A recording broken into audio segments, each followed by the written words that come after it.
Gladys and Nelson Gonzalez fled Colombia in 1989, applied for asylum in the U.S., and made California home.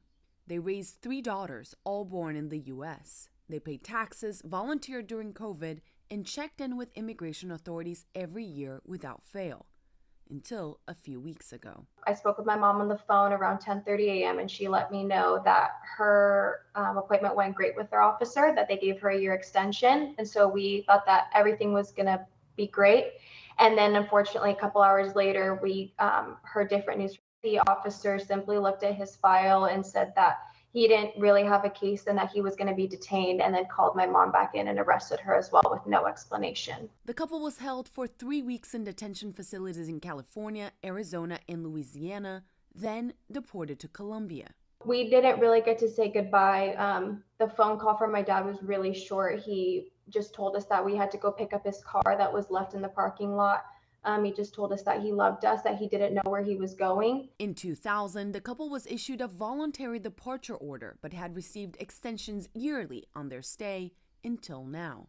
In a statement, ICE said that Gladys and Nelson had exhausted all legal options to remain in the U.S. between March 2000 and August 2021, including reviews by the Board of Immigration Appeals in 2001 and 2018, Citizenship and Immigration Services in 2010, and the U.S. Court of Appeals for the Ninth Circuit in 2021.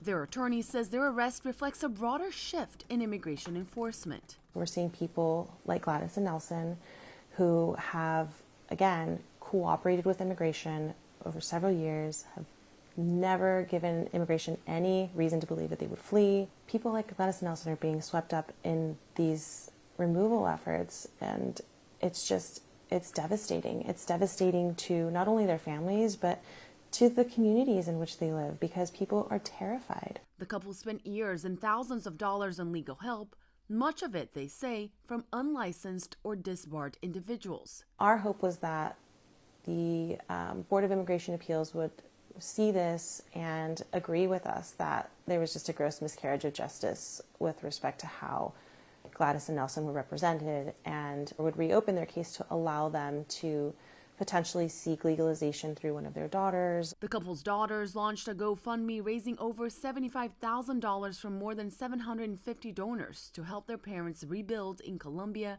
and pay for future legal efforts. They'll have to start over again, but the hope is that they will be able to come back.